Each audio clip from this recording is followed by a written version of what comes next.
मी हरिप्रसाद, तुम्ही पाहत आहात कायदा.com. आजच्या या भागामध्ये आपण संपूर्ण पद्धती AIBच्या माध्यमातून सनद मिळवण्यासाठी काय त्या ठिकाणी प्रोसेस असते आणि AIB आणि सनद याचा काय परस्पर संबंध आहे तोच या व्हिडिओच्या माध्यमातून आपण समजून घेणार आहोत. तर प्रथमतः अनेक जण त्या ठिकाणी आपल्या करिअरच्या साठी लॉ हे करिअर निवडतात. कायद्यामध्ये ॲडव्होकेट म्हणून त्या ठिकाणी तुम्ही काम करण्यासाठी तुम्हाला LLB ही डिग्री आवश्यक असते.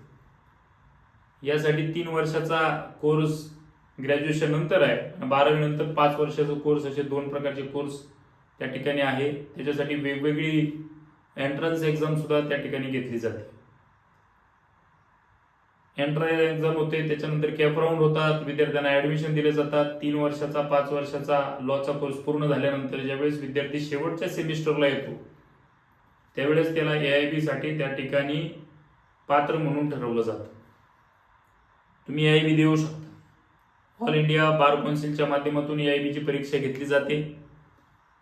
साधारणतः बेअरॅट ओपन बुक टेस्ट असते.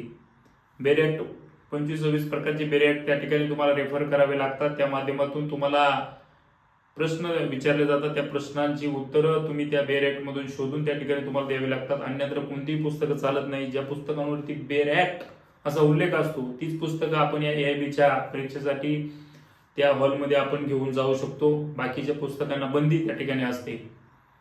साधारणतः AIBची परीक्षा वर्षातून 2 वेळा घेतली जाते.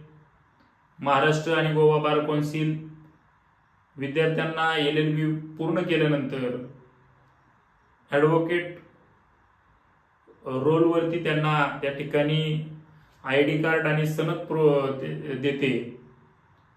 ही सनद प्रोव्हिजनल सनद म्हणून त्या ठिकाणी त्याचा उल्लेख असतो. प्रोव्हिजनल म्हणजे तुम्हाला तात्पुरत्या स्वरूपाची 2 वर्षासाठी ही प्रोव्हिजनल सनद दिली जाते. ज्यांची AIB पास असते त्यांना प्रोव्हिजनल शब्द येत नाही. ज्या विद्यार्थ्यांना AIB नसते त्यांना प्रोव्हिजनल अंडरटेकिंग म्हणून त्या ठिकाणी त्याचा उल्लेख सनदमध्ये केला जातो. 2 वर्षात साधारणतः 4 वेळा त्यांना संधी असते की तुम्ही ती परीक्षा त्या ठिकाणी टॅकल करू शकता, पास करू शकता. 4 संधीमध्ये तुम्हाला AIB पूर्ण करावीच लागते. जर तुम्ही ती पूर्ण केली तर तुम्हाला त्या ठिकाणी तुमच्या सनदवरती कोणतीही गदा येत नाही. परंतु जर 4 अटेम्प्ट तुमचे क्रॉस झाले तर तुम्हाला निश्चितच AIBची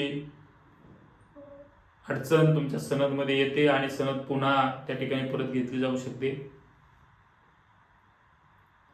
यासाठी AIBची 3500 रुपये फी आहे. सर्वांसाठी ती सारखीच आहे आणि खऱ्या अर्थाने AIB ही वकिलीचा कणा मानली जाते. म्हणून तिला अनन्यसाधारण महत्त्व आहे. वकिली पूर्ण झाल्यानंतर सुद्धा त्या परीक्षेच्या माध्यमातून सत्यता पडताळण्याचा त्या ठिकाणी हा एक टप्पाच म्हणावा लागेल. तर नक्कीच आपल्या सर्वांना AIBच्या संदर्भामध्ये सनद कशी मिळवायची या संदर्भामध्ये, आणि जर तुम्हाला AIB तुमची पूर्ण नसेल तर त्या ठिकाणी कोणते फायदे आहेत, कोणते तोटे आहेत, कोणते ड्रॉबॅक आहेत आणि काळजी कशा पद्धतीने घेतली पाहिजे हे समजून घेण्यासाठी हा व्हिडिओ आजचा आपण या ठिकाणी शूट केला. तर नक्कीच तुम्हाला या व्हिडिओच्या माध्यमातून मिळालेली माहिती कशी वाटली आम्हाला कमेंट सेक्शनमध्ये नक्की कळवा. आणि AIBच्या माध्यमातून सनद मिळवण्याच्या माध्यमातून महाराष्ट्र गोवा बार काउन्सिलच्या माध्यमातून जी प्रोव्हिजनल सनद दिली जाते या संबंधी तुम्हाला कोणते प्रश्न असतील तर कमेंट सेक्शनमध्ये आपले प्रश्न विचारा. कायद्याविषयक माहितीविषयक व्हिडिओ पाहण्यासाठी आमच्या YouTube चॅनलशी जोडले राहा. धन्यवाद.